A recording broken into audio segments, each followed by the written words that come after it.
एक बार देखेंगे क्या साउंड पहुंच गया आप लोगों के पास। जय हिंद टू ऑल ऑफ यू।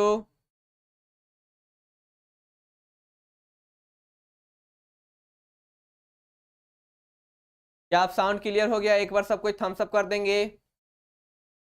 और सबसे पहले सेशन को शेयर कर दीजिए ताकि जितने भी बच्चे हैं वे लोग जुड़ जाएं।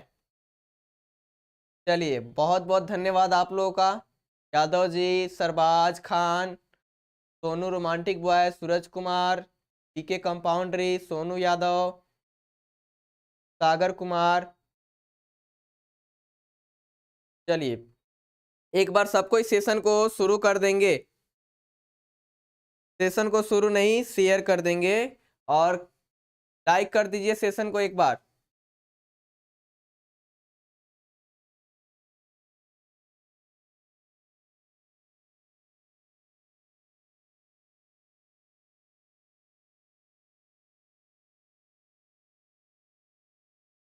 आज का जो हमारा सेशन रहने वाला है इंग्लिश पोएट्री मिसलेनियस ऑब्जेक्टिव। जैसा कि आप लोगों का जो एग्जाम हो रहा है उसमें ऑब्जेक्टिव एक बहुत बड़ा विषय है और उसका बहुत बड़ा हिस्सा जो है ऑब्जेक्टिव है, क्योंकि 100 ऑब्जेक्टिव के क्वेश्चन पूछे जाएंगे जिसमें से मात्र आपको 50 का जवाब देना है।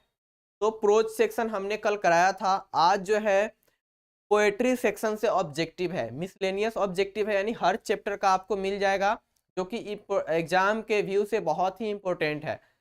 तो फटाफट आप लोग कमेंट कर देंगे। कुमार सिंघानिया भी आ चुके हैं, good evening sir, good evening. चलिए, लाल बाबू यादव जी, बहुत बढ़िया, आप सभी का मस्ट वेलकम है आरएमसी के चैनल पर।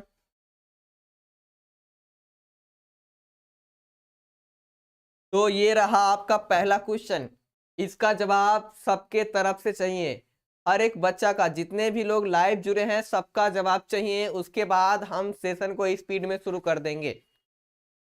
देखते हैं कितने लोग जवाब देते हैं। क्वेश्चन है sweetest love I do not गोई, यानी जो ये चैप्टर है sweetest love I do not गोई इज रिटन बाय। इसका मतलब होता है जो ये जो चैप्टर का नाम है sweetest love I do not गोई, यह किसके द्वारा लिखा गया है? कहते हैं पढ़ो लिखो मौज करो, घूमो फिरो हिसाब से। पढ़ो लिखो मौज करो, घूमो फिरो हिसाब से, जिंदगी में कुछ करना है तो प्यार करो किताब से। तो आप लोग का एग्जाम का भी टाइम है, तो सबसे ज्यादा फोकस, सबसे ज्यादा प्यार किस पे लुटाना है? तो किताबों पे। चलिए, लाइक छोड़िए, अब जल्दी से आ जाइए एग्जाम जवाब दीजिए। सबसे पहला जवाब जो है सूरज कुमार का है, उसके बाद यादव जी, एस सिंह, सागर कुमार, कुमार सिंघानिया, डॉक्टर कंपाउंड्री। चलिए, सबका जवाब ए है और ये बिल्कुल सही जवाब है। Sweetest love I do not गोई जो है डॉक्टर जॉन डॉन के द्वारा लिखा गया है। एक देखिए, the redness of fire, fire मतलब होता है आग और रेडनेस मतलब होता है लालिमा यानी लाल कलर। एपियर्स, एपियर्स मतलब होता है दिखता है, प्रतीत होता है। The redness of the fire appears to the poet, जो पोएट है हमारे जॉन डन, उसको कैसा प्रतीत होता है यही बताना है। नाइस मतलब बढ़िया, क्रूल मतलब क्या होता है? बहुत ही बेकार, गुस्से वाला। कंफर्टेबल मतलब ये बिल्कुल हो गया यानी आरामदायक। एक्सेप्टेबल मतलब क्या होता है? एक्सेप्ट करने वाला। तो क्या था? जो रेडनेस है और फायर, जो आग की जो लालिमा है, पोएट को प्रतीत होता है क्या है? सबसे क्रूर है, क्योंकि वो सब चीजों को जला डालती है, भस्म कर डालती है।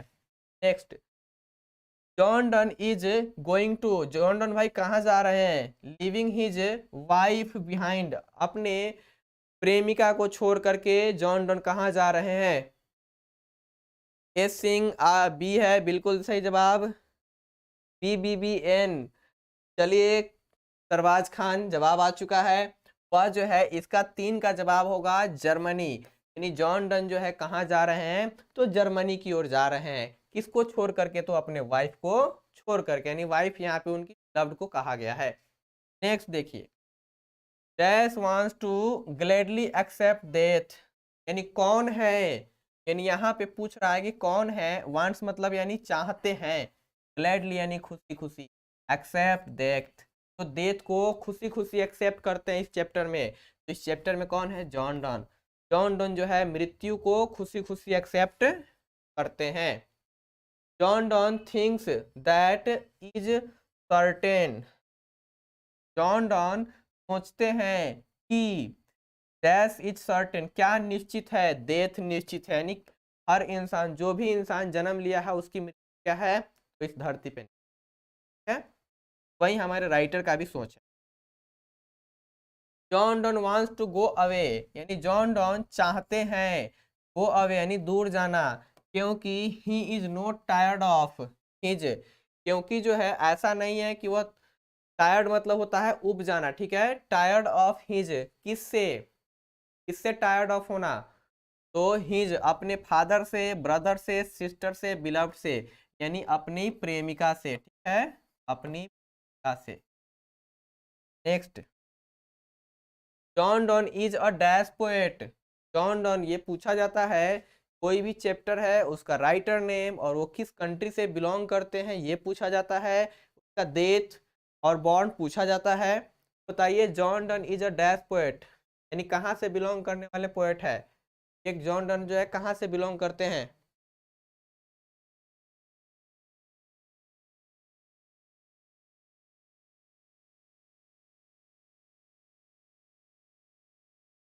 जॉन डॉन जो है इज बिलोंग्स टू, चलिए, Kumar Singhania D, hello sir, ये कौन है? लियाकत अली। चलिए, बहुत बहुत यूर मस्ट वेलकम हियर। तो ये जो जॉन डन है वह एक ब्रिटिश, क्या है? ब्रिटिश है।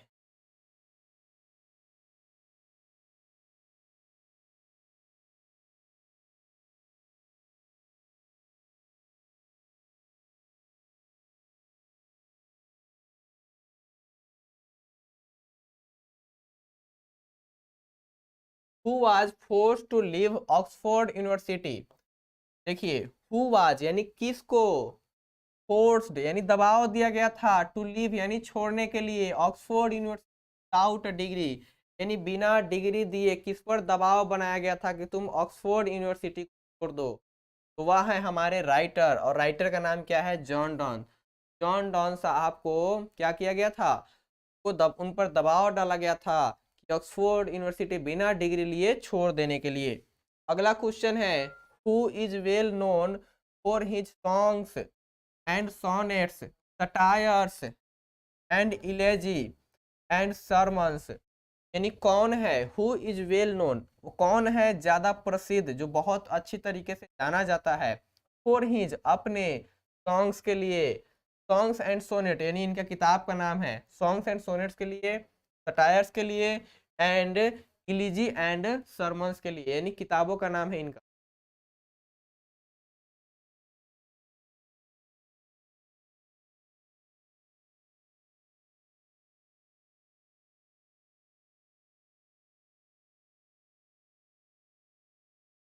नेट यहाँ चल रहा है यादव जी, आपका नेट नहीं चल रहा है। Next question.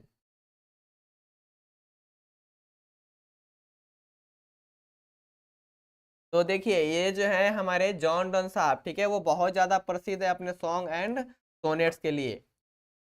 हु साइंस are like wind in the high seas, who साइंस are like wind in the high seas, यह जो है सेंटेंस किस चैप्टर में आया हुआ है? तो जॉन डन के द्वारा लिखा गया है, ठीक है।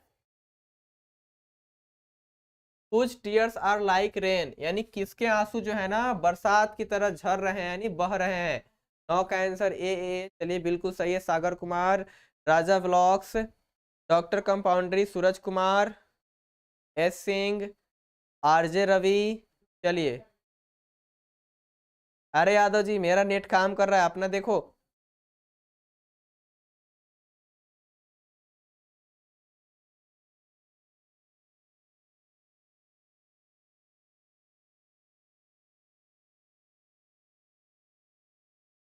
चलिए, तो whose tears are like rain, यानी किसके आंसू जो है ना बरसात की तरह है? तो हिज वाइफ, यहाँ पे हिज वाइफ नहीं होना चाहिए, बिलव्ड होना चाहिए, यानी उनकी बिलव्ड की आंसू, ठीक है। यहाँ पे लेकिन वो वाइफ है, उनसे बहुत ज्यादा प्यार करते हैं। Who will make quicker journey, then the sun, यानी कौन है जो अपना जर्नी को बहुत ही जल्दी पूरा करना चाहते हैं सूरज से भी पहले। वो है हमारे writer John Donne. John Donne जो है अपने जर्नी को यानी अपनी यात्रा को बहुत ही क्विकर, यानी क्विकर मतलब होता है जल्दी से कंप्लीट करना चाहते हैं सूरज से भी पहले। What does John Donne wish, what does John Donne wish, यानी जॉन डन का विश यानी इच्छा क्या है, जॉन डन का इच्छा क्या है। विशेष नथिंग, विशेष हिज वाइफ, विशेष समथिंग, नन ऑफ दीज, यानी वह कुछ नहीं चाहते हैं। जॉन डन का यहाँ पे कोई भी इच्छा नहीं है, तो जानते हैं। मेरा भी नाम लीजिए, कौन है, राजा व्लॉग 0006। चलिए ले लिया, तो विशेष नथिंग इसका आंसर हो जाएगा। जो जॉन डन है वह कुछ भी, उनकी कोई भी इच्छा नहीं है, जॉन डन की कोई भी इच्छा नहीं है। सॉन्ग ऑफ माई सेल्फ, ठीक है। अब जो है अगला चैप्टर आ चुका है, चैप्टर नंबर 2 यानी सॉन्ग ऑफ माई सेल्फ। सबसे पहले पूछा जाएगा ना कि इसके राइटर कौन है, तो बताइए सॉन्ग ऑफ माई सेल्फ किसके द्वारा लिखा गया है। विशेष हिज वाइफ नहीं, कुमार सिंघानिया, विशेष हिज वाइफ नहीं, उनकी कोई चाहत नहीं है। वो जानते हैं कि ये दुनिया क्या है, जो भी आया है वो मरेगा ही मरेगा, फिर क्या चाहतों का क्या है।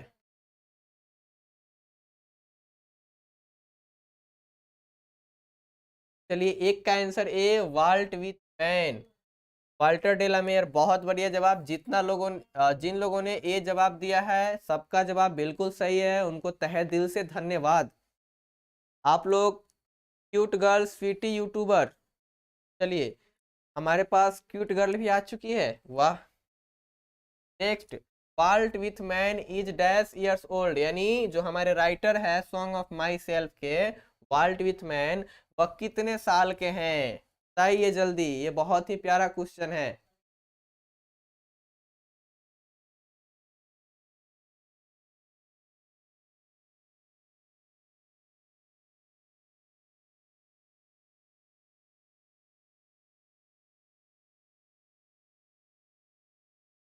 राजा व्लॉग्स 006। 10 का बी, अरे 10 पे कहाँ घूम रहे हो राजा व्लॉग। कुमार सिंघानिया 2 का सी, एस सिंह 2 का सी। बहुत बढ़िया जवाब, आप सभी को दिल से धन्यवाद। C answer absolutely correct. The poet is, the poet is Song of Myself dash for himself. जो पोएट है वो गाते हैं यानी सॉन्ग ऑफ माई सेल्फ किसके लिए, फॉर हिमसेल्फ। क्या करते हैं, तो क्राइज यानी सॉन्ग ऑफ माई सेल्फ को रोते हैं, सिंग्स मतलब गाना, लाफ्स मतलब हंसना, साउट मतलब चिल्लाना। तो वो जो है ना सॉन्ग ऑफ माई सेल्फ वो क्या करते हैं, गाते हैं अपने लिए, ठीक है। तो option number B is correct option. The dash of death or the whispering nevers, यानी डैश ऑफ डेथ यानी किसका जो मतलब कौन डेथ है, डेथ का क्या, आर जो कि विस्परिंग नेवर है, जो हमारे आसपास हमेशा भटकते रहते हैं। तो मैसेंजर ऑफ डेथ यानी जो मौत के जो सौदागर हैं, मौत के जो सौदागर हैं वो हमेशा हमारे क्या है, पड़ोसी की तरह आसपास घूमते रहते हैं। Who is known as the people's poet, यानी पीपुल पोएट के नाम से किसको जाना जाता है, who is known as the people poet, people poet के नाम से किसको जाना जाता है, तो वाल्ट विथ मैन को जाना जाता है। किसको जाना जाता है, वाल्ट विथ मैन को। चलिए 6 नंबर का जवाब दीजिए आप लोग। Walt with man belonged to, यानी वाल्ट विथ मैन जो है वो कहाँ से बिलोंग करते हैं, वाल्ट विथ मैन जो है किस देश के वासी हैं, बिलोंग करने का मतलब यही पूछा जाता है, वाल्ट विथ मैन जो देश के वासी हैं। तो ब्रिटेन के, यूएसए के, जर्मनी के, आयरलैंड के। बताइए 6 का आंसर क्या होगा। 6 का आंसर होगा द यूएसए, ठीक है। बहुत बढ़िया, सागर कुमार, एस सिंह, डॉक्टर कंपाउंडरी, cute girl, Raja blogs, S Singh, Sarbaz Khan, बहुत बढ़िया, सबका जवाब सही है। नेक्स्ट, डैश वर्क्स इंक्लूड, यानी किसके काम include leaves of grass and drum taps, यानी जो ये लीव्स ऑफ ग्रास है और ड्रम टैप्स है, यानी किसके कार्य है, यानी किसके द्वारा लिखे गए हैं, तो यह जो हमारे प्यारे प्यारे राइटर है ना, द वाल्ट विथ मैन, इनके द्वारा लिखा गया है। तो 7 का आंसर क्या हो जाएगा, 7 का आंसर हो जाएगा ए। हु सेज यानी कौन कहते हैं, हु सेज यानी कौन कहते हैं, एवरी एटम ऑफ ब्लड यानी मेरे खून का हर एक कतरा, हर एक परमाणु, is the same in all, जो मेरे खून का हर एक परमाणु और जितने भी इंसान हैं उनके खून के परमाणु सब क्या है, बिल्कुल सेम है, वो कौन कहते हैं, तो वाल्ट विथ मैन कहते हैं, option number B.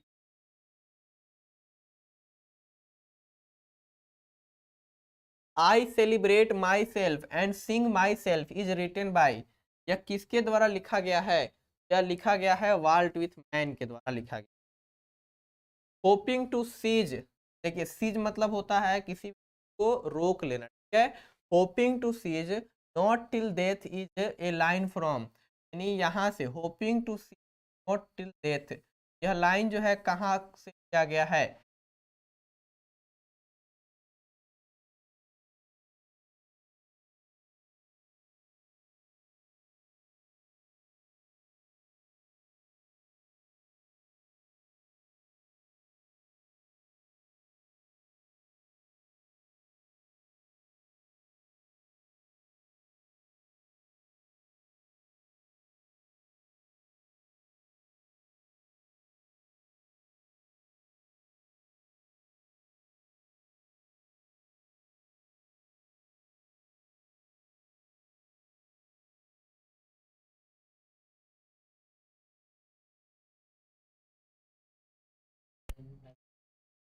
Sorry for that, आज जो है अचानक से पावर हाउस यानी लाइट ही बैठ गया है, तो ऐसे सारा सिस्टम ही बैठ गया है। तो फिर से लाइव आ चुके हैं, एक बार बोर्ड को हम मेंटेन कर लेते हैं।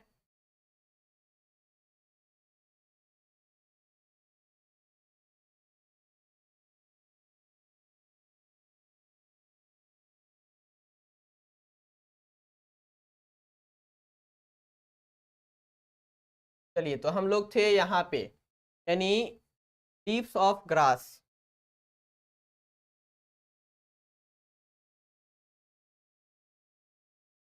लीव्स ऑफ ग्रास और ड्रम टैप, यह जो है ये वर्क है, तो किसके वर्क हैं, तो इसका जवाब आप लोग देंगे।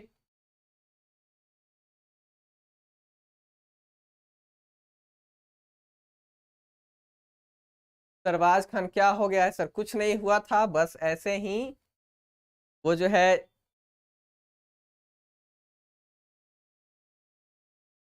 10 पे था, अच्छा 10 पे चले गए थे हम लोग, ठीक है। ये रहा 8, ये रहा 9, ये रहा 10, चलिए। Who says every atom of blood is the same in all human being, यानी कौन कहते हैं कि जो खून का जो कतरा है ना, खून का जो हिस्सा, यानी मेरा भी खून लाल है तो सबका खून लाल है, यानी खून किसी का थोड़ा भी अलग नहीं है, खून का जो है ब्लड का पार्टिकल है, एटम है, वो क्या है, सारे ह्यूमन बींग में, सारे इंसानों में सेम है, किसका लाइन है, तो वाल्ट विथ मैन का लाइन है। चलिए next, I celebrate myself and sing myself is written by, किसके द्वारा, तो वाल्ट विथ मैन के द्वारा। अच्छा भी, हाँ, होपिंग टू सीज, ठीक है, is not till death is line from, ये लाइन कहाँ से आया, तो सॉन्ग ऑफ माई सेल्फ से आया है, hoping to cease not till death, ठीक है। Now the leaves are falling fast, अब हम लोग जो है ना तीसरे चैप्टर में, जो पोएट्री सेक्शन है इंग्लिश का, उसके तीसरे चैप्टर में हम लोग इंटर कर चुके हैं। चैप्टर का नाम क्या है, तो now the leaves are falling fast. तो सबसे पहला, आप लोगों ने राइटर का नाम याद कर लिया होगा, तो सबसे पहले सबका कमेंट आना चाहिए इस पे और सही जवाब आना चाहिए कि now the leaves are written by, किसके द्वारा लिखा गया है। चलिए एक बार सब कोई कमेंट भर दीजिए। सूरज Kumar a world with man का ऑब्जेक्टिव हो रहा है था सर, बिल्कुल बिल्कुल। चलिए हम लोग पहुंच चुके हैं और बहुत ही जल्दी बैकअप भी हो चुका है, बोर्ड वगैरह सारे सिस्टम फिर से रेडी हो चुके हैं। 10 का आंसर, यार 10 नहीं, एक पे आ जाओ भाई, कुमार सिंघानिया एक पे, एक का बी। चलिए सूरज कुमार ए, सबका जवाब आना चाहिए, जल्दी जल्दी कमेंट करिए। अरे आप लोगों को अभी तक क्या, now the leaves are falling fast किसके द्वारा लिखा गया ये बताना है जल्दी।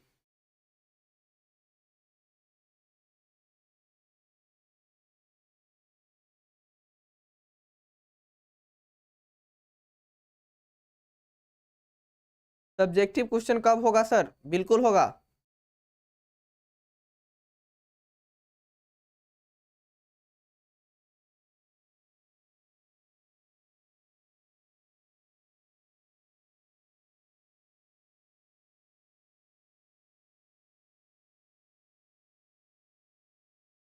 एक 11 का अरे 11 नहीं, एक का जवाब देना है।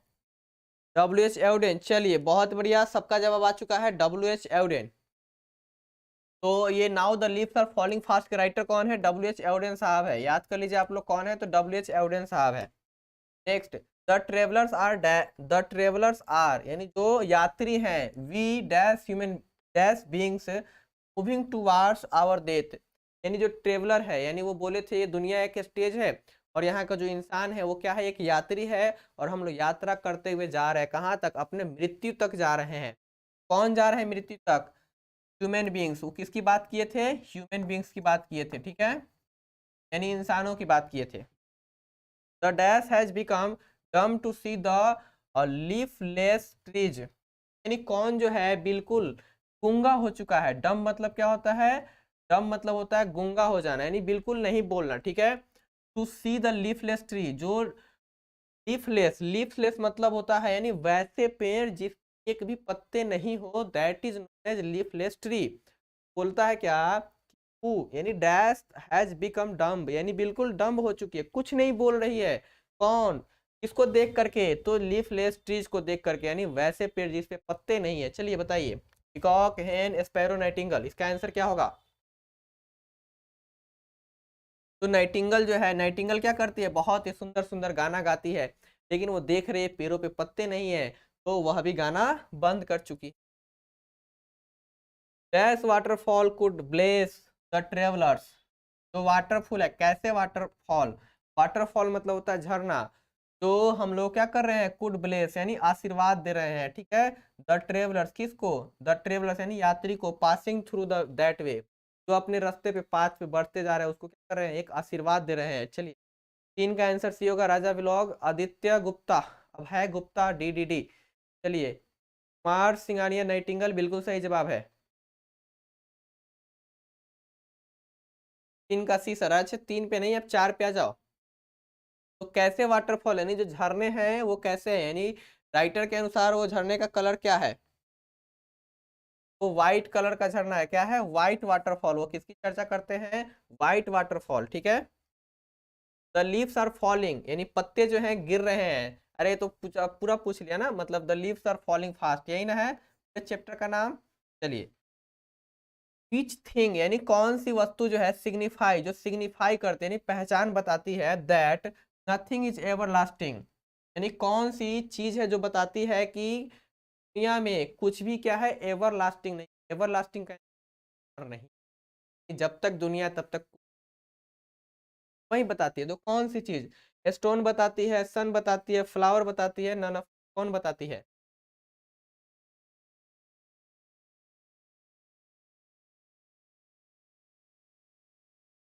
तो 6 का आंसर हो जाएगा सी, यानी फ्लावर बताती है।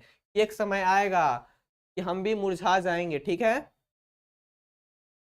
अगला, dash rolling on proves that life goes on despite, despite morality, ठीक है।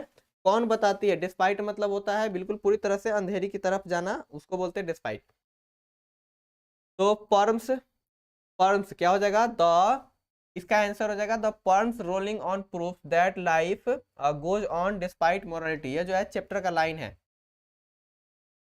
Dash freezes the active hand, freezes मतलब क्या होता है? बिल्कुल रोक देना, यानी फ्रीज कर देना कि आगे कुछ नहीं होने वाला।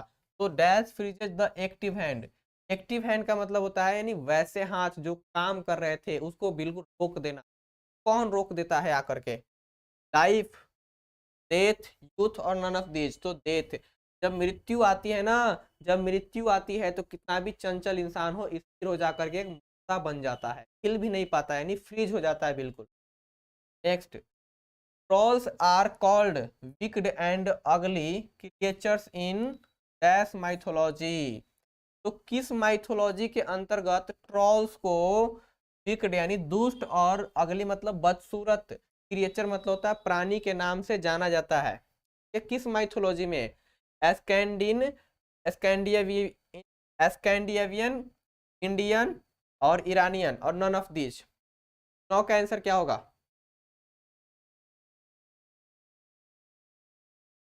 9 का आंसर हो जाएगा ए। 9 का आंसर क्या हो जाएगा? ए हो जाएगा, ठीक है। स्कैंडिनेवियन, ठीक है, स्कैंडिनेवियन हो जाएगा।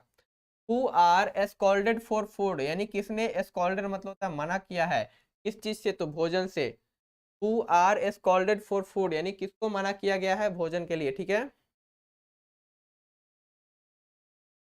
राजा व्लॉग 06 सबका देख रहे हैं?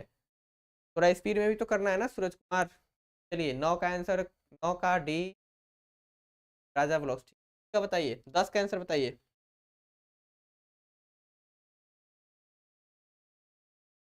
देखिए ट्रॉल्स, यानी ट्रॉल्स को मना किया गया किस चीज के लिए? तो भोजन के लिए। स्कॉलर मतलब मना है।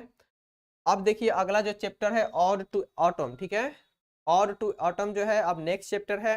और टू ऑटम के राइटर कौन है? तो यहाँ पे जो टू ऑटम लिखा हो गया है इसका मतलब और टू ऑटम है, और इसके राइटर कौन है बताइए? John Keats, Walter de la Mare, John Donne, Keki N, Daruwalla, ठीक है, बताइए।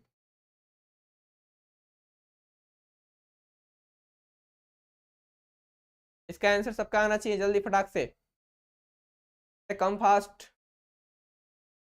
चलिए सबसे पहले आया है अभय गुप्ता का जवाब ए, उसके बाद में कुमार सिंघानिया का ए।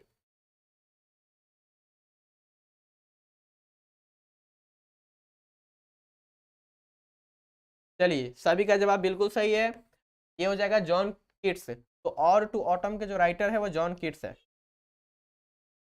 Kits is a dash poet, यानी किट्स जो है कैसा पोएट है, यानी रोमांटिक है, वार है, मेटाफिजिकल है या मेलंकोलिक है, ठीक है, वो कैसे पोएट है? जॉन किट्स जो है किस प्रकार के पोएट है? तो जॉन किट्स जो है एक रोमांटिक पोएट है, याद कर लिए जॉन किट्स कैसे पोएट है? तो रोमांटिक पोएट है।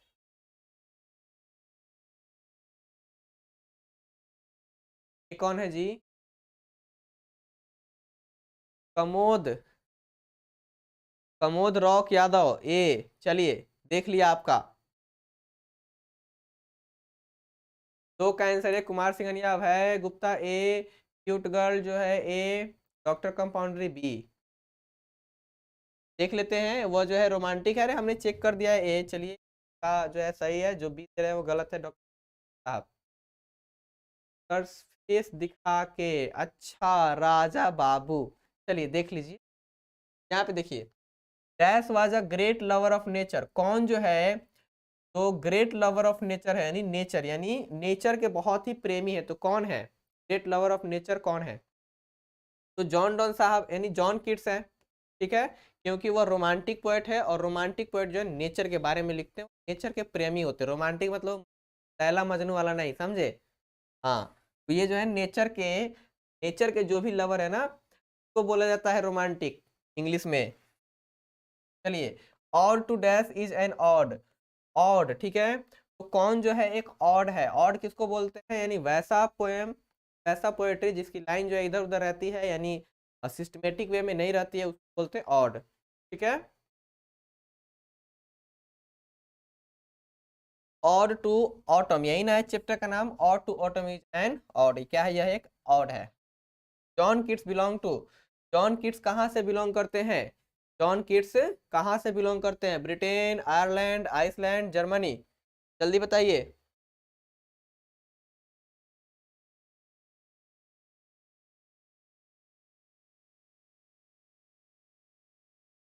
जॉन किट्स कहाँ से बिलोंग करते हैं? ब्रिटेन से, आयरलैंड से, आइसलैंड से, जर्मनी से।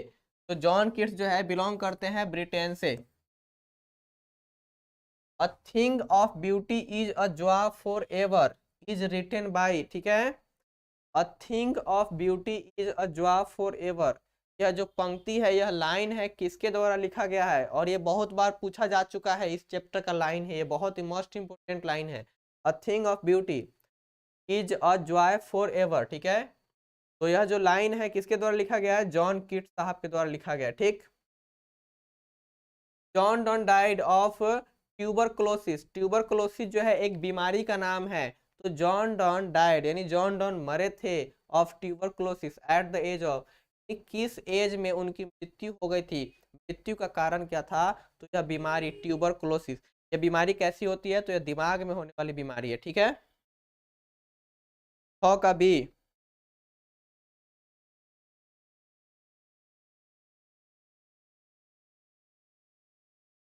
तो वह जो है 26 साल के उम्र में, मात्र 26 साल के उम्र में जॉन किट्स की मृत्यु हो गई थी। किसके कारण? तो ट्यूबरकुलोसिस के कारण हो गई थी। Which is the close bosom friend of the maturing sun, ठीक है। कहते हैं कि नीचे दिया गया में से कौन जो है बॉसम फ्रेंड है? बॉसम फ्रेंड होता है बहुत ही घनिष्ठ मित्रता होना, तो बोलते हैं बॉसम फ्रेंड ऑफ मेचरिंग सन, यानी सूरज का मेचरिंग मतलब होता है बिल्कुल ही मेच्योर, ठीक है, जो समझदार हो उसको है। तो कौन सा जो है क्लोज यानी सबसे नजदीक बॉसम फ्रेंड है किसका? तो मेचरिंग सन का। तो ऑटम क्या हो जाएगा? इसका आंसर ऑटम हो जाएगा। Dash was a poet of nature, कौन जो है नेचर का पोएट है? 8 का आंसर हो जाएगा ए।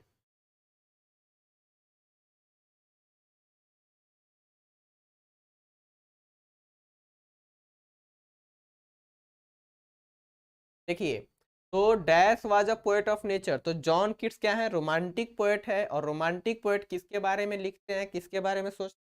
नेचर के बारे में। नेचर किसको बोलते हैं? आसपास जो है ना सूरज चांद सितारे नदियां और पेड़ पौधे, उसको बोलते हैं नेचर। तो ये कौन है? जॉन किट्स साहब है, ठीक है। Option number C is correct option. अब जो है एन इपिटफ, अगला चैप्टर है एन इपिटफ, ठीक है। एन इपिटफ के बारे में बताना है कि इसके राइटर कौन है। एन इपिटफ, जॉन डॉन हमने देख लिया है, जॉन किट्स भी देख लिया है। चलिए अब बताइए एन इपिटफ के राइटर कौन है?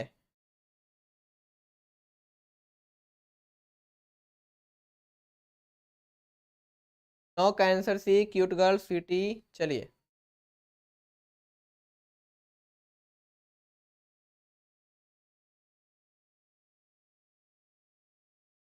एक का आंसर भी डॉक्टर कंपाउंड्री अनामिका। चलिए क्या है? कुमार सिंघानिया, राजा blocks, cute girl, Kamod block या रॉक यादव, अभय गुप्ता। चलिए सबका आंसर बी है, वाल्टर डेला मेयर, उल्टा ढेला मारे, ठीक है। और ये हो गया हमारा एन इपिटफ के राइटर उल्टा ढेला मारे, वाल्टर डेला मेयर। चलिए वाल्टर डेला मेयर न्यू और dash who is now dead, ठीक है। वाल्टर डेला मेयर जो है किसी को जानते थे, यानी खाली स्थान में क्या है, किसी को जानते थे, हु इज नाउ डेड, लेकिन जब वो लिख रहे हैं तो उन्हीं यादों में लिख रहे हैं। क्यों लिख रहे हैं? क्योंकि वो मर चुकी है, यानी मर चुकी है तो क्या होगा? या तो लेडी होगा, नहीं तो गर्ल होगा, बॉय तो लॉर्ड होगा नहीं, तो मर चुकी है तो कौन है? Lady. Option number A is correct option. चलिए who has written a number of poems for children, ये जो है ना बहुत ज्यादा मात्रा में पोएम यानी कविताएं लिखी हैं जैसे बच्चे, ठीक है। तो वाल्टर डेला मेयर का answer option number A, Walter de la. Dash is a humorous and ironical poem, कौन जो है ह्यूमरस, ह्यूमरस मतलब होता है मजाक टाइप का, एंड आयरोनिकल पोएम, ठीक है, यानी मजाक वाला पोएम कौन है? तो to autumn, the soldier, an epitaph, और क्या है? Son of this. कौन सा जो है ये जो पोएम है क्या है? बिल्कुल ही ह्यूमरस है और आयरोनिकल है, ठीक है। 3 का आंसर ए। हेलो सर, कौन है? Sudhanshu Kumar, you must welcome mister Sudhanshu and वोराज ए।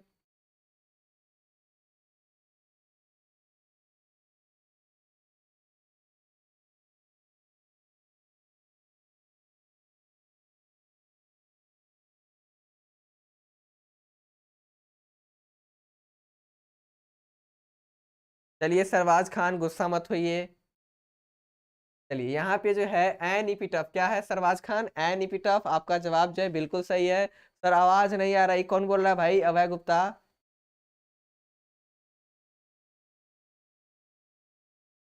चलिए 4 का आंसर सी हो जाएगा, बहुत बढ़िया। आ जाइए next. Dash is N inscription on a tomb in the memory of the dead, ठीक है। क्या जो है डैश इज एन इंस्क्रिप्ट, यह क्या है? एक इंस्क्रिप्शन है ऑन अ टॉम्ब, टॉम मतलब होता है जब कोई मर जाता है तो उसके ऊपर जो पत्थर का बनाया जाता है ना, वह एनिपिटॉफ होगा सर। हाँ तो एनिपिटॉफ ही मारे हैं ना। चलिए कुमार सिंह ने एक बार देख लेते हैं। एनिपिटॉफ ही लगाए हैं, वो ऑटम है। तो ठीक है।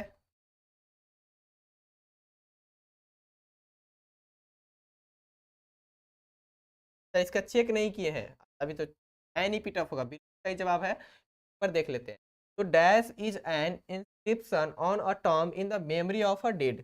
ठीक है, कौन सा जो है एक टॉम पे लिखा हुआ है। इंस्क्रिप्शन मतलब क्या होता है, किसी पत्थर वगैरह पे लिखा हुआ जो चीज होता है उसको in the memory of dead.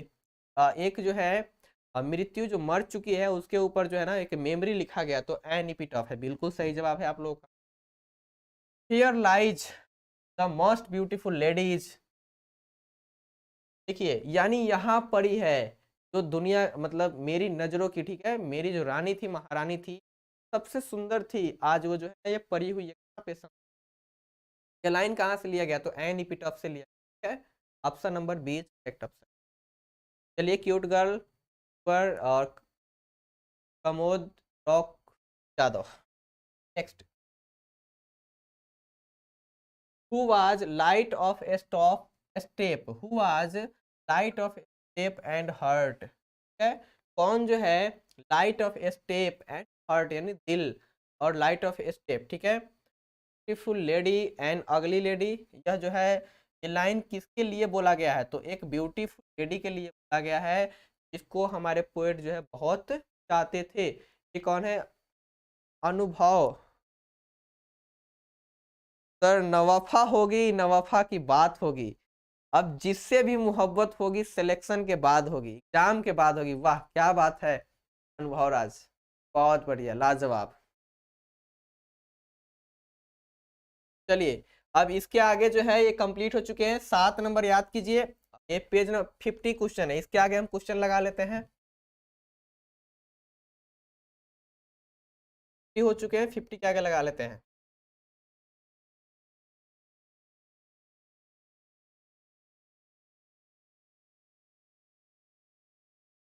न वफा होगी न वफा की बात होगी। अब जिससे भी मोहब्बत होगी उससे एग्जाम की बात होगी, एग्जाम के बाद होगी, क्या बात है। 5 हो चुका है यह।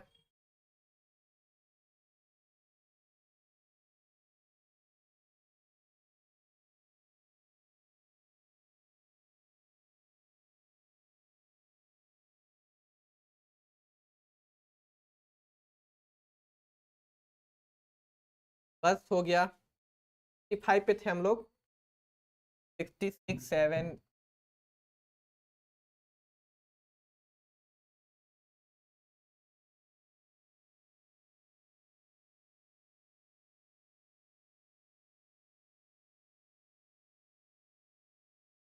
चलिए 65 तक हम लोग अच्छा ये तक हो चुका।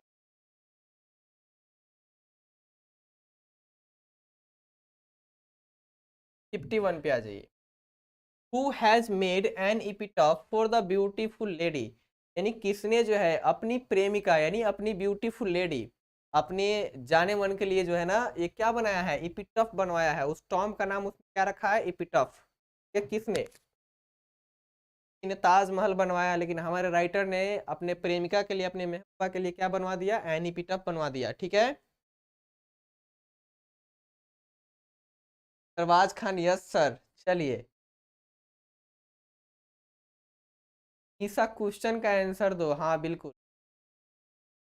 अरे कौन है निशा जी, एक भी आंसर नहीं आया है।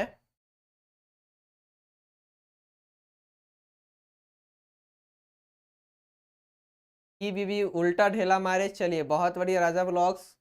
तो ये जो एन इपिटॉफ जो है और उसको बनवाने वाले कौन है, तो उल्टा ढेला मारे यानी वाल्टर डेला मेयर।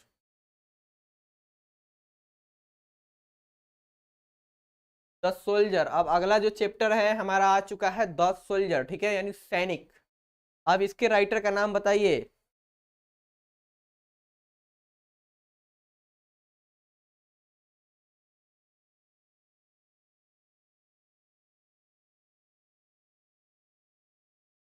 सर मेरा देखिए राजा ब्लॉग 006 देख रहे हैं। चलो इसका जवाब दो पहले। The soldier is written by, soldier किसके द्वारा लिखा गया है? एक का भी जवाब अभी तक नहीं आया है।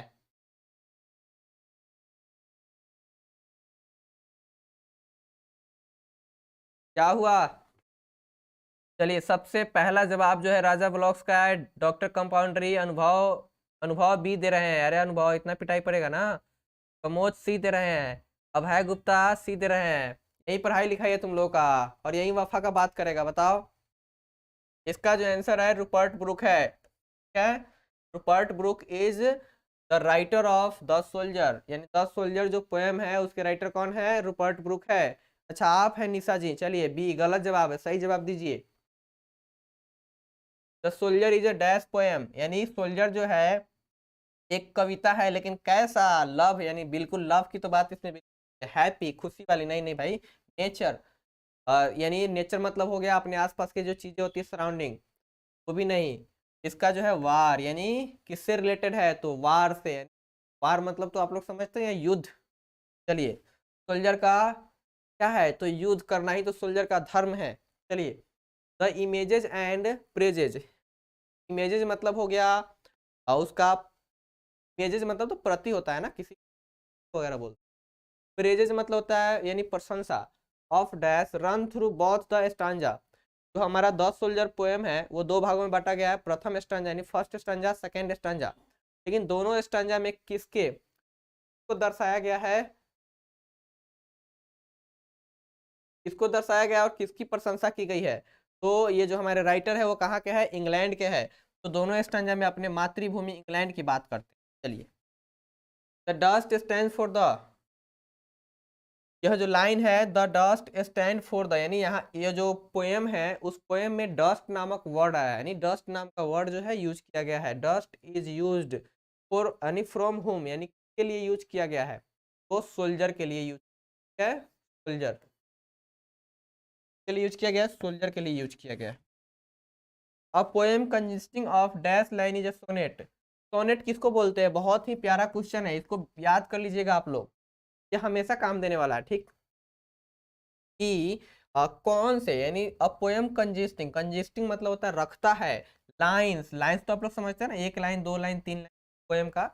चलिए तो a poem consisting dash lines is a sonnet. कितने लाइन के पोएम को हम लोग सोनेट बोलते हैं? तो 14 लाइन के पोएम को क्या बोलते हैं? सोन, यानी सोनेट बोलते हैं। अब ये 14 लाइन की जो कविता होती है, ये जो पोएम होता है, वह भी दो पार्ट में डिवाइड होता है। पहले जो पहला स्टांजा होगा उसमें कितना लाइन होगा, और सेकेंड स्टांजा होगा उसमें कितना लाइन होगा, ये बता पूछ रहा है। द फर्स्ट स्टांजा या फर्स्ट लाइन्स आर कॉल्ड, पहला लाइन वाला जो स्टांजा होगा उसको क्या बोलते हैं? यहाँ पे ऑक्टेव की बात हो रही है। ऑक्टेव किसको बोलते हैं? ऑक्टेव जो है, यह वर्ड जो है पोएम को क्लासिफाई करने के लिए किया गया है यूज। बताइए किसको ऑक्टेव बोलते हैं? तो जिस 8 लाइन होता है ना, वो ऑक्टेव बोलते हैं। ठीक, the last dash lines are known as sestet. ठीक है, टेस्टेट के नाम से किसको जानते हैं? तो नीचे का जो 6 लाइन देखिए, 14 लाइन की कविता है तो 8 ऊपर रहता है, 6 फर्स्ट स्टांजा हो गया, और ये हो गया सेकेंड स्टांजा।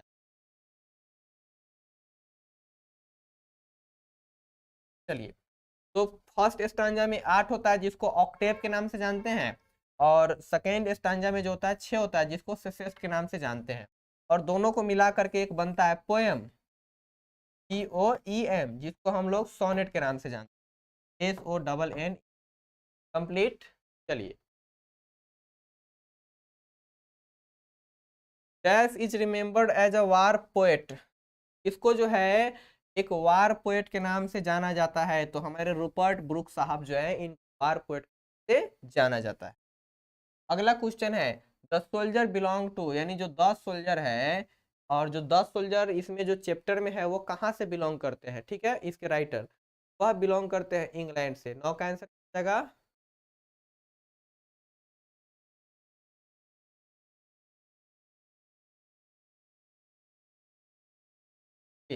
वह इंग्लैंड से बिलोंग करते हैं, इधर से ही काम करेगा ये। रुपर्ट ब्रूक प्रेजेज किसको प्रेज करते हैं?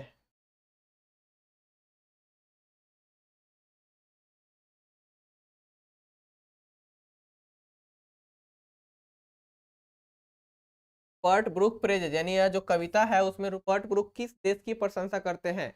राजा blocks, what happen?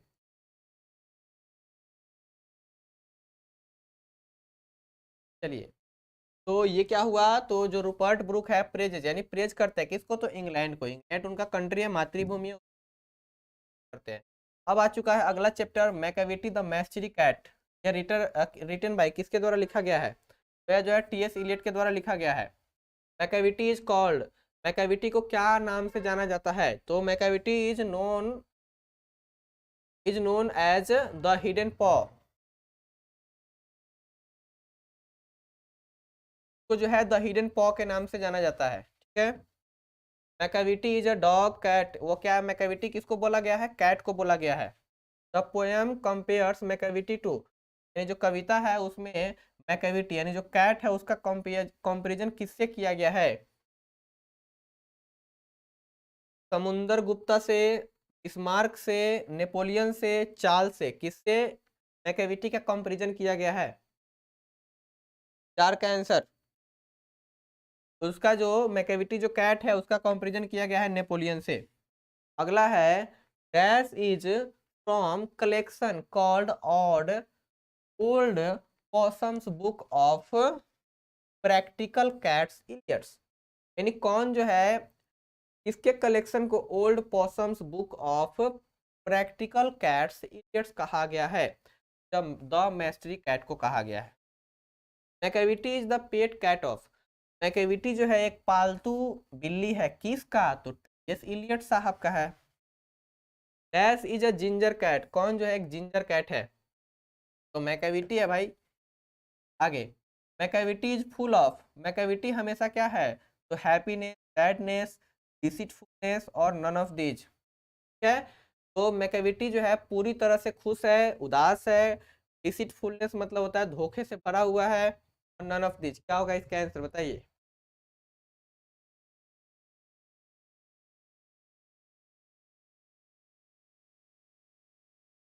Macavity is full of, यानी जो मैकेविटी जो चैप्टर है फुल ऑफ डिसीटफुलनेस है, यानी हर समय धोखा देती रहती है, वो बिल्ली इतनी शातिर है ना।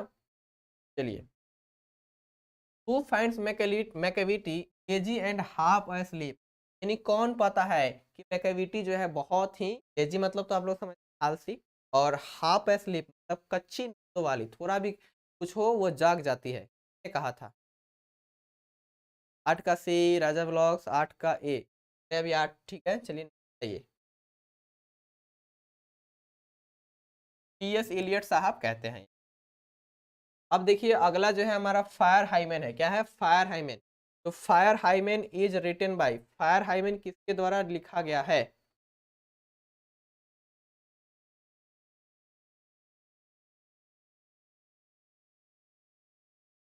फायर हाइमन जो लिखा गया है केकी एन दारूवाला के द्वारा लिखा गया, ठीक है। केकी एन दारूवाला, इसका आंसर क्या है? एक का आंसर डी है।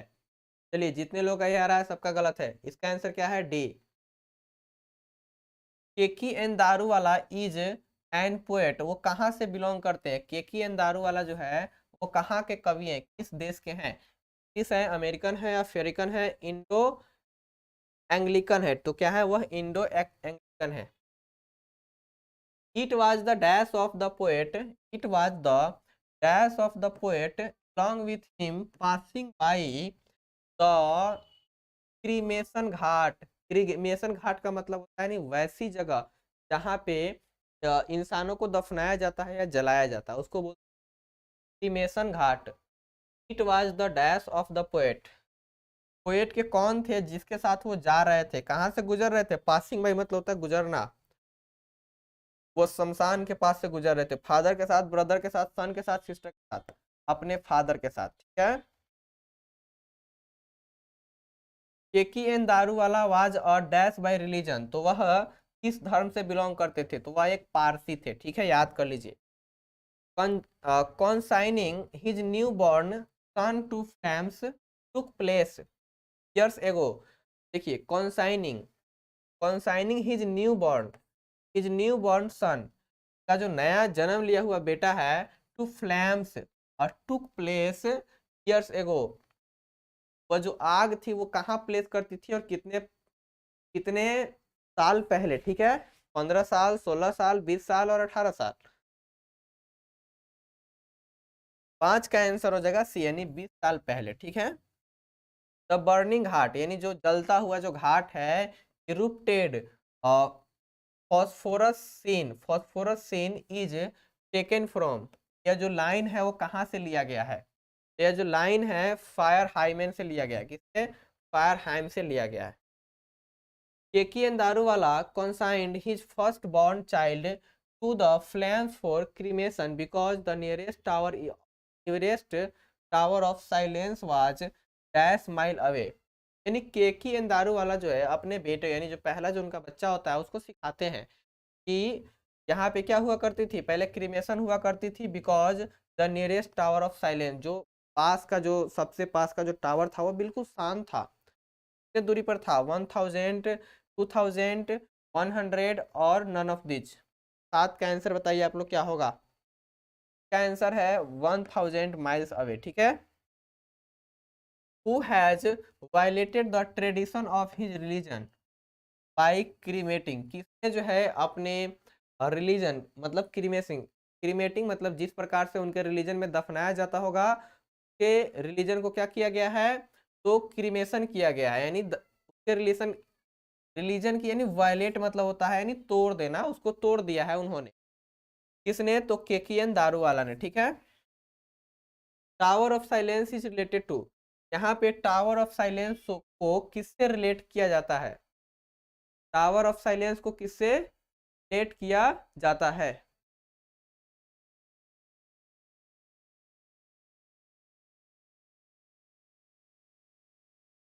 नौ का आंसर हो जाएगा ए, यानी पेरिस, ठीक है। स्नेक इज रिटन बाई, अगला चैप्टर है स्नेक के द्वारा लिखा गया है, तो स्नेक जो है डीएच लॉरेंस के द्वारा लिखा गया है। चलिए आगे देख लेते हैं। कितना है? 80 बाकी है।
चलिए, कितना इज इन, तो इटाना, ठीक है। इटाना कहाँ पड़ता है? सिकली में, रोम में, एथेंस में, पेरिस में? इटाना जो शहर है, सोनू भाई कहाँ हो? घर पे होंगे और कहाँ होंगे?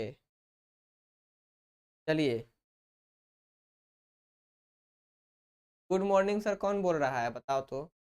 माजिद आलम, अच्छा आपको अभी अभी जगह हैं माजिद आलम। चलिए, इतना यानी एटाना जो है, एटाना कहाँ पड़ता है बताइए? एटाना जो है सिकली में पड़ता है, कहाँ पड़ता है? सिकली में। अ snake appears on a trough, trough मतलब होता है बड़ा सा कुछ भी हो ना, नाद टाइप का, ठीक, ट्रफ बोलते। तो अ स्नेक अपीयर्स यानी दिखाई देता है, on a trough of the dash tip water. Tip मतलब होता है जो हम लोग पानी को ड्रिंक करते हैं, तो जो सांप वगैरह होता है वो पानी को करके पीता है, जीप, ठीक है। सर आपका, चलिए ये क्या है, अनुभव राज पूछ रहे हैं, बहुत बहुत धन्यवाद अनुभव। ये बताइए, इसका आंसर दीजिए। तो snake appears on a trough of the dash to see water, क्या करने के लिए आता है और कहाँ पे आता है, किसके ट्रफ में? तो पोएट, ये जो हमारे पोएट है ना डीएच लॉरेंस साहब, इनके घर में आता है, ठीक है, बहुत बढ़िया। A dash is mentioned in the poem snake, इसको जो है पोएम स्नेक में क्या किया गया है, मेंशन किया गया है। तो 4 का आंसर बताइए। पीपल ट्री को, कार्बो ट्री को, बनियान ट्री को, मैंगो ट्री को। कार्बो ट्री को इस चैप्टर में, इस पोएम में मेंशन किया गया। The poet had gone to the water trough to drink, यानी जो पोएट है वह जाते हैं कहाँ पे, अपने ट्रफ के पास में, क्या करने के लिए, तो पानी पीने के लिए जाएंगे ना। वाटर ट्रफ है तो उसमें कॉफी चाय थोड़ी मिलेगा, सिगरेट थोड़ी मिलेगा, पानी पीने। लेकिन उनसे पहले एक ऑलरेडी पानी पीने का है सांप।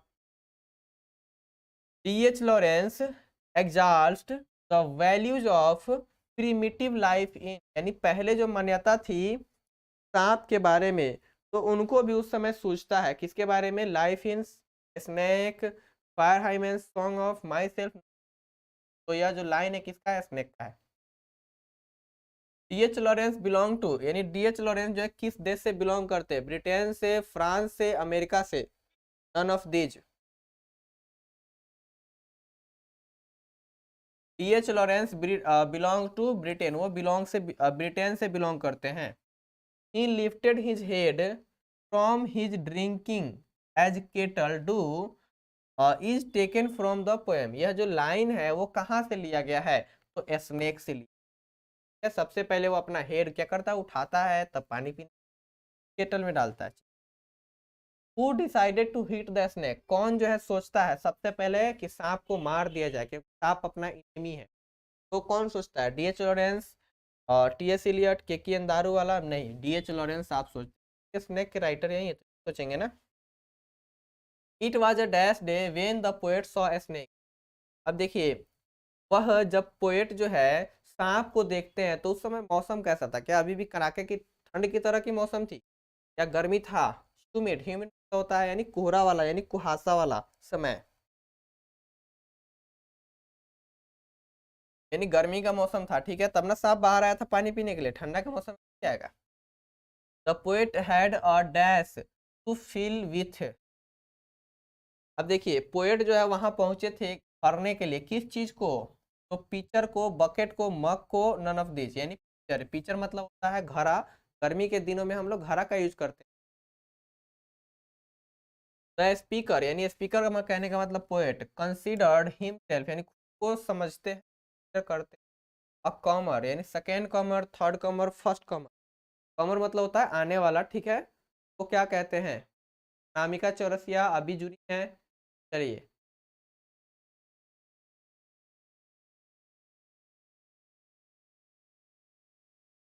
12 का आंसर बताइए।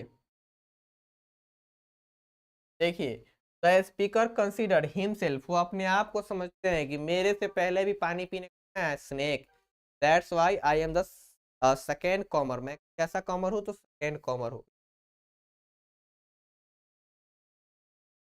तो ये हो जाएगा सेकेंड कॉमर।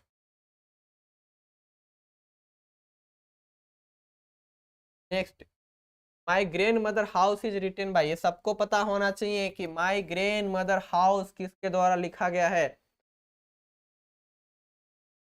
चलिए चंदन कुमार पूछ रहे हैं सर कहाँ से हो, आप ही के गांव से हैं चंदन जी। चलिए यहाँ पे बताइए, माई ग्रैंड मदर हाउस जो है किसके द्वारा लिखा गया है, Kamala Das, D.H. Lawrence, K N. Daruwalla, John Donne. Chandan ji आपका हाल चाल तो बढ़िया है ना, बिल्कुल मस्त है ना आप।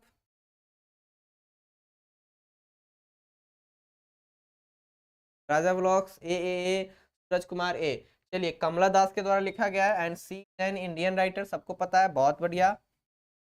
कमला Das remembers the happy days spent in the sweet company of her, यानी कमला दास रिमेम्बर्स यानी याद करती है, द हैप्पी डेज यानी वो खुशी वाला दिन, स्पेंड मतलब बिताई थी किसके साथ, द स्वीट कंपनी, सबसे अपनी प्यारी कंपनी का साथी, कौन थी उसको, ग्रैंड मदर, दादी माँ, ठीक है। अगला, the poetess in the poetess in the grandmother's house begs at doors, यानी जो पोएटेस है, यानी ग्रैंड मदर हाउस की जो कवित्री हैं, वह किसके दरवाजे पर जा करके भीख मांगती है, यानी बेक्स मतलब भीख तरह सुनाती है। तो फ्रेंड्स के, इनेमीज के, स्ट्रेंजर्स के घर पे जा, ठीक है। There is a house now far away where once, यानी एक घर, देयर इज अ हाउस, यहाँ एक घर है, था बोलना चाहिए, या है, तो there is a house now far away from, far away where once received love is from the poem, ठीक है। कहती है कि यहाँ पे घर था जो यहाँ से कुछ दूरी पर, जहाँ पे मुझे क्या मिला था, बहुत सारा, ढेरों सारा प्यार मिला था। ये लाइन कहाँ से लिया गया तो सबको पता है, ग्रैंड मदर हाउस से लिया गया।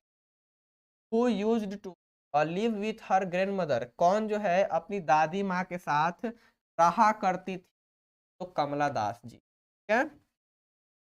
माई way and beg now at a stranger's door is taken from the poem, यह किस कविता से लिया गया है, तो माई ग्रैंड माउस, यानी माई ग्रैंड मदर हाउस से लिया गया है। यह जो है बच्चों आज का लास्ट क्वेश्चन है। सर होमवर्क नेटवर्क स्लो चल रहा है, अरे ऐसा तो नहीं है, यहाँ पे तो ठीक ठाक चल रहा है। चलिए अब क्लास भी खत्म हो गई, तो फैमिली, सर कुमार सिंघानिया, बिल्कुल कुमार सिंघानिया, चलिए।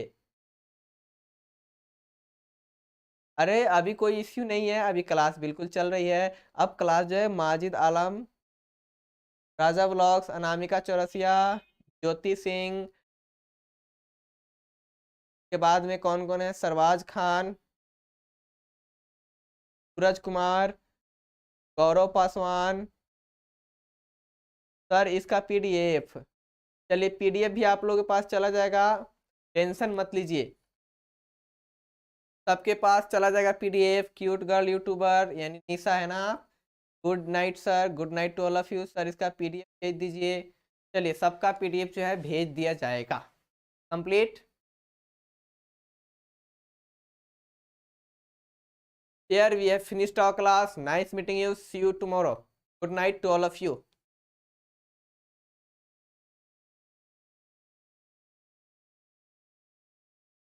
केमिस्ट्री आज नहीं चलेगा अनुभव, आज ग्रुप में बिल्कुल चला जाएगा, चलिए।